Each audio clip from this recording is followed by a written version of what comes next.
Le Barça surclasse Madrid, impuissant après avoir pris l'avantage sur un but de Mbappé. Rafinha et Lamine offrent un véritable récital pour offrir le titre au Barça. Barcelone a fait honneur au nom du tournoi et a été couronné super champion en détruisant le Real Madrid à Jeddah. Il s'est montré bien supérieur tactiquement, couronnant Hansi Flick comme l'auteur d'un contre brillant. L'entraîneur allemand ne sait pas comment perdre la finale, qui cette fois n'a pas utilisé le piège du hors-jeu, mais plutôt la pression et la recherche du secteur le plus faible de l'adversaire, son côté droit, où Rafinha a exploité. Ancelotti en ressort encore plus affecté que lors du 0-4 au Bernabéu pour sa lourde chute au Clasico. Comme Xavi il y a un an. C'est comme ça. Et Madrid semblait beaucoup plus cohérent par rapport à la Ligue classique, notamment en termes de résultats. Il a ignoré cette première mi-temps de compétition et a minimisé un effondrement tactique inquiétant dès le premier but. Ces défauts sont apparus dès que Barcelone s'est remis du coup porté par le but de Mbappé. Après une brillante entame du Barça, avec 2 parades de Courtois après des tirs de Lamine Yamal et Rafinha. Vinicius est sorti dans l'espace, a servi Mbappé et le Français, supersonique, à breaké Balde pour marquer un but. Ce qu'on attendait de Kylian à son arrivée dans l'équipe blanche, c'était dans les seules minutes au cours desquelles le plan d'Ancelotti semblait pouvoir se dérouler correctement. Avec Rodrigo fermant Balde en tant que joueur intérieur, le Barça a hésité. Quelques minutes, brèves, jusqu'à ce que la cheville de Mbappé se plie et que Courtois cesse de faire des miracles. Il a recherché le couloir intérieur de Lamine Yamal, permis par Lewandowski, et a créé un but de dessin animé. Je débreak vers le centre pour breaker Tchouaméni et une touche du pied gauche, mou, à côté du poteau. Superbe but qui a équilibré le score.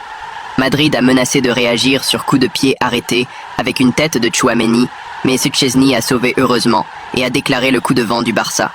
Camavinga a mal mesuré dans la surface contre Gavi et le VAR l'a rattrapé.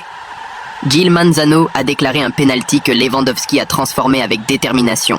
Madrid s'est défait pour que le Barça puisse exploiter tous les défauts blancs. Si votre ailier gauche ne ferme pas l'ailier et que votre ailier droit est un ailier, une passe en diagonale de Koundé vers Rafinha suffit pour placer le 3e. Tchouaméni n'a pas fermé non plus, car il n'est pas central et il lui manque ce poste. La situation tactique était catastrophique, le Barça gérant efficacement le ballon et le récupérant à toute vitesse, avec une pression solidaire bien supérieure à celle de son rival. La fin du premier acte était grotesque. D'abord de la part de Gil Manzano, qui a pardonné un 2e jaune retentissant à Camavinga. Ensuite, les Madrilènes, qui à la 9e minute de la prolongation et avec un corner en leur faveur, ont décoché un tir court et ont permis le contre qui s'est transformé entre Rafinha et Balde dans le 1-4. Incroyable. Ancelotti n'a pas bien interprété les signaux et a seulement éliminé Camavinga hors du jeu pour ses ballos. Il a maintenu les 3 points, c'est-à-dire l'infériorité défensive. Pile ou face. Rodrigo a frappé une volée sur la barre transversale et, au retour, Casado a exploité la montée en attaque de Lucas pour chercher Rafinha en premier avec une passe emblématique et le Brésilien s'est échappé avec hiérarchie pour compléter la main. À juste titre, l'Italien a interprété que sa position était en danger et a fait appel à Asensio pour Lucas. 2 défenseurs centraux avec Valverde sur l'aile droite et Tchouaméni au milieu de terrain. Mbappé a ouvert une porte en s'enfuyant à toute vitesse, évitant Szczęsny. Gil Manzano n'a pas vu de carton rouge évident que le VAR a dû corriger.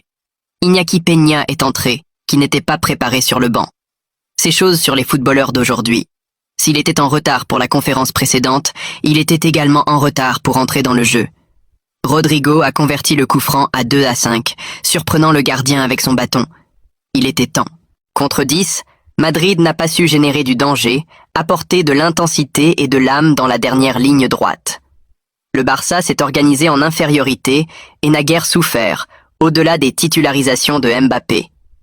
Il est triste que le meilleur match du Français, qui ne s'est pas lassé d'essayer jusqu'au bout, se soit soldé par une défaite absolue, même avec une supériorité numérique. Barcelone s'agrandit en Arabie, où elle laisse une fois de plus le discrédit sur son éternel rival. Il faudra voir l'ampleur d'une défaite qui non seulement laisse le sélectionneur très touché. À l'époque,